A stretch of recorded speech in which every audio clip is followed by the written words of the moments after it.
Change what happens within the school, but also how the school helps them to do schoolwork at home and takes advantage of those ways of working when they're at home. That's another kind of learning that the schools have to do. What about the situation in Hong Kong? I mean, are you... I think in Hong Kong it's a little bit different. The teacher is so conservative actually. Yes. They don't like computers basically. Yeah. I think they use a little bit of PowerPoint in their teaching. But for the kids, for the students that we like interact with, they really use a lot of social networking stuff.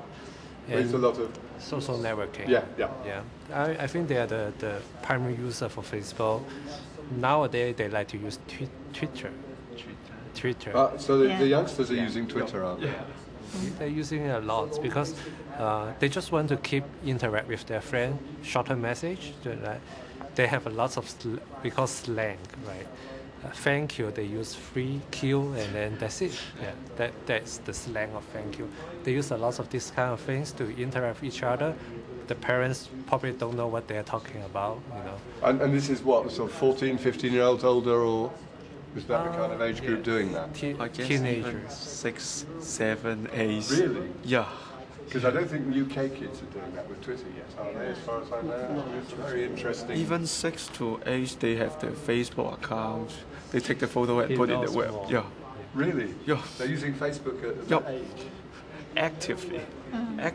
From my perspective, with the children have been through the system, even between the ages of my children, from 25 to 17, they've all reacted and engaged differently with ICT within what effectively was a very short 3 or 4 year period. But if you look at how long they spend at night socialising, collaborating, they've got several different applications running at different. They're communicating with different people. When they go into school, then it's almost a reverse step. They're going almost back down to a different level of learning that they're not used to. And I don't know how we address that. Whether we address it at teacher training college so that the next generation of teachers coming out viewing ICT in a similar way, and I guess over time that will happen as next generation of young people come through education, go into teacher training, and then go back into the classroom, who are from this generation. It may be that we've got that gap that we can't, we're not going to fill the bridge. Part of it is not about technology; it's about the fact that in the home you do, it's self-motivated, freely chosen, and you pursue your interests. So, then if you're going to bring it into school, how far do you have to shed a traditional curriculum and so that kids can be self-directed in that way?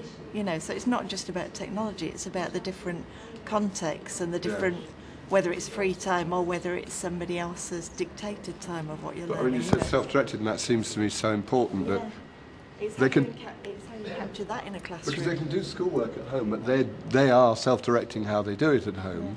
But at school they're not, and they value that, I think. They value the chance to find out the answers, to sort things out themselves, but they don't have that same control.